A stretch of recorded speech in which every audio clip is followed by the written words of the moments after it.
Mind Map by George Gill. There is a particular kind of man in his 60s who has quietly made a decision that shocks everyone around him. He would rather die alone than date again. This choice does not come from bitterness, failure, or lack of options. It comes from a lifetime of experience and a cold, clear calculation of what relationships actually cost versus what they truly give. To understand this, you have to walk through his story from the beginning, following each branch of the mind map of his life. In his 20s and early 30s, a relationship felt like the whole point of life. He wanted what everyone around him said mattered most: to find someone, build a life, create a home, and share a future. He looked at couples and felt that ache, that longing to have his person. Someone to come home to, someone who chose him. The fantasy was vivid: a supportive partner, mutual respect. A relationship that felt like teamwork, where love meant shared burdens and shared joy. So he did what men are told to do. He dated, risked rejection, kept putting himself out there. Eventually, he may have found her. He got married and spent 10, 20, even 30 years building something with this woman. He showed up every day, no matter how he felt, providing, protecting, taking care of problems, absorbing stress. He managed the logistics of life, and often quietly, managed her emotions too.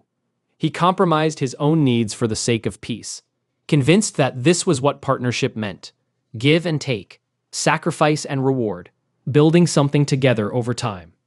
Then, at some point, it ended. Maybe it was divorce, maybe her death, maybe the relationship just finally broke under its own weight.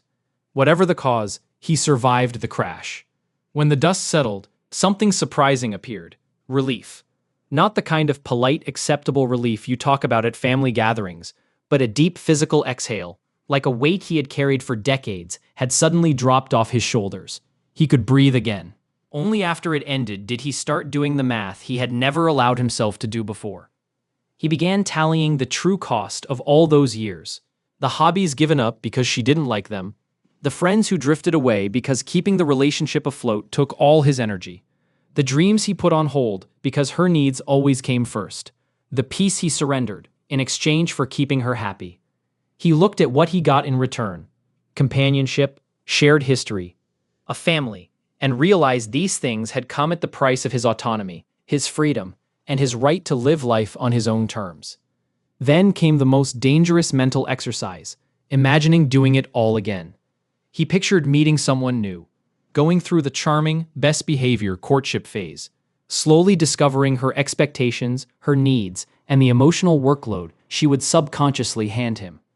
He imagined the slow erosion starting over, the constant negotiations, the compromises, the mood management, the emotional labor of keeping another person satisfied, while his own needs slowly sank to the bottom of the priority list. He imagined her moving into his space, the one he had finally made peaceful. He imagined her opinions about his routines, his food, his schedule, the little questions that really mean monitoring. Where are you going? Who was that? Why didn't you call? He imagined being pulled back into holidays with her family, social events he didn't care about, evenings spent at tables with people he wouldn't choose to see on his own. When he laid it all out, the equation became brutally simple. What would he gain, and what would he lose? On the gain side, there was companionship, conversation, physical intimacy, the avoidance of the stigma of being alone.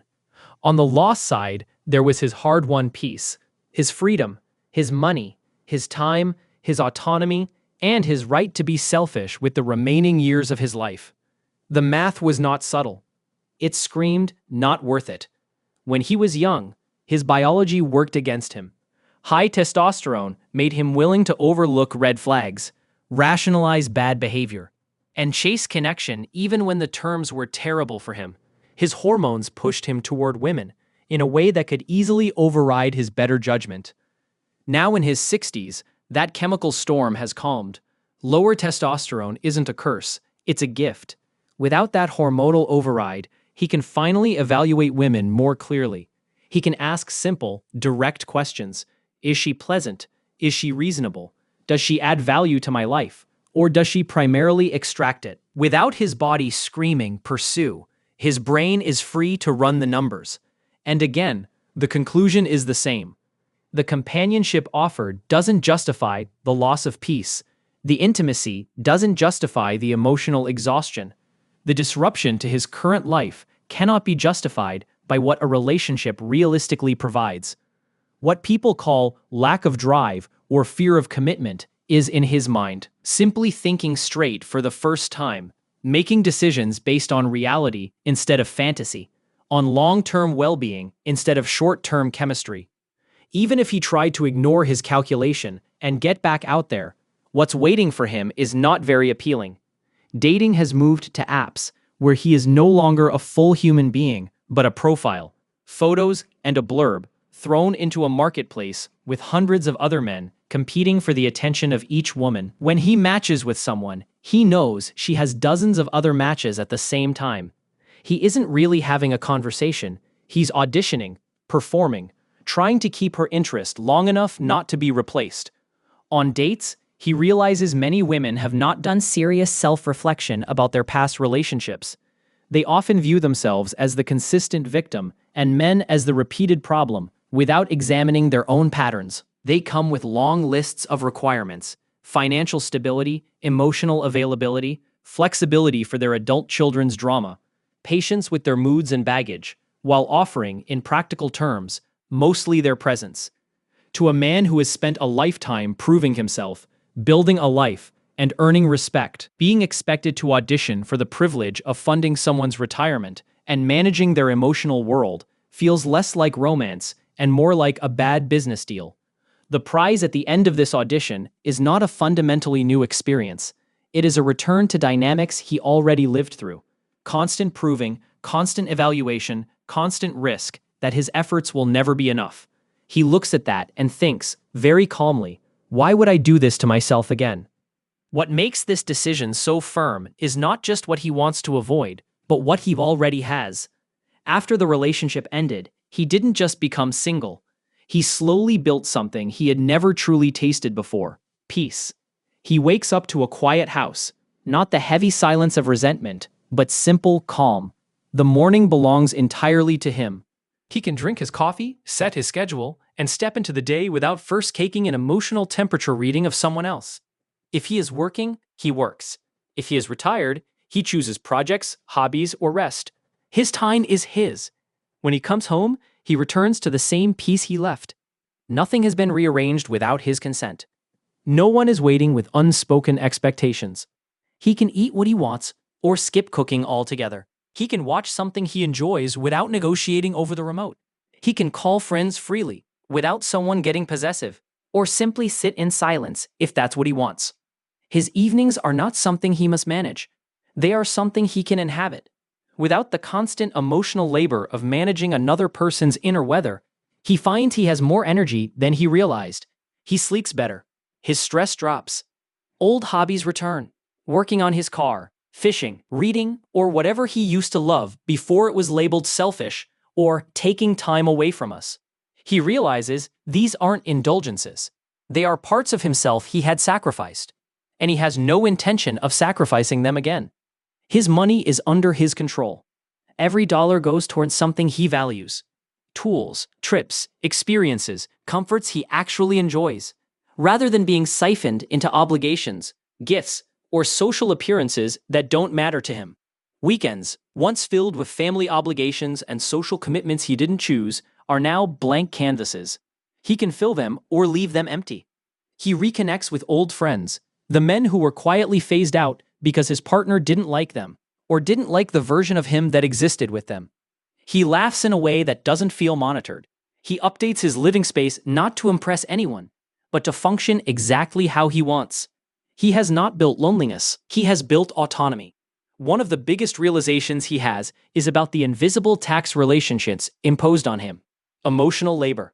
In his relationship years, he became an expert at reading the room before he even crossed the threshold. He would come home from work and instantly try to gauge: what kind of day did she have? Is she stressed, upset, fragile, explosive? Then he would adjust, tone down his mood, pick gentler words, delay certain conversations, because saying the wrong thing at the wrong moment could cost him hours or days of tension. That constant vigilance was exhausting, but he only fully understood how draining it was when it stopped. Once he lived alone, He experienced what it was like to come home and just be. No mood check. No adjustment. No anticipation of conflict. His nervous system could finally relax. And after tasting that, he realized the problem wasn't just any one woman. It was the role he was expected to play. Perpetual emotional manager, buffer, regulator, and fixer. That is a job he is no longer willing to apply for. From the outside, especially from women, his decision often gets misdiagnosed. They assume he is afraid of commitment, afraid of intimacy, or secretly wounded and bitter.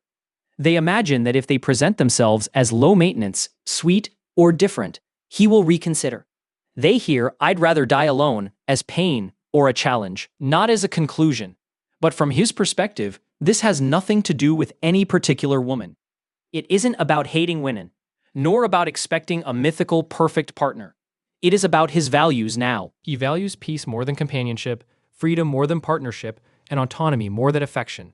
He understands that even the best relationship requires sacrifice, compromise, and emotional labor.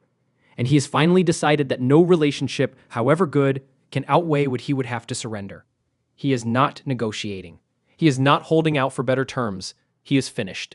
His family and married friends often react strongly to his decision. They say things like, "You can't give up on love," or "Don't you want someone to grow old with?" or "Aren't you lonely?" On the surface, these sound caring, but underneath them, there is discomfort. His contentment without a partner forces them to look at their own relationships and the compromises they make, sometimes out of fear rather than love. Married men in particular can be the worst about this. They complain about their wives' moods, the constant demands, the lack of appreciation, and then turn around and tell him that being alone is no way to live. He watches their exhaustion and quiet misery and wonders why he would want what they have. But he rarely says this out loud. He knows that people who feel trapped will often resent the ones who walk free. So what is he actually choosing when he says he'd rather die alone? He is choosing mornings that belong to him, evenings that end in peace, weekends that are not stuffed with obligations he doesn't care about. He is choosing financial control, friendships on his terms, and hobbies that fulfill him.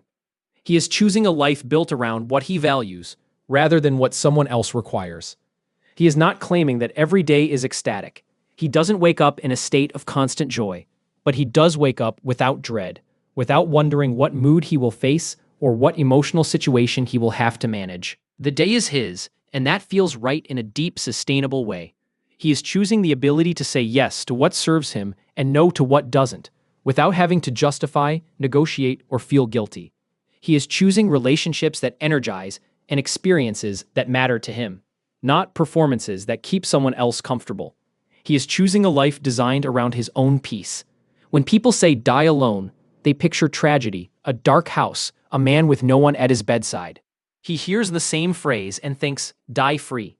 Free of constant emotional strain, free of coerced compromises, free of performances. He has spent decades proving himself, sacrificing for others, and playing by rules that often left him depleted. He sees these later years as his reward, time to live on his terms. To him, this is not failure, it is wisdom. It is the natural, earned conclusion of a life spent learning hard lessons. He is not running from relationships. He is running toward himself. That is why, when he says he'd rather die alone, what he really means is that he plans to die at peace, in a life he chose and built for himself. And for him, that is worth everything.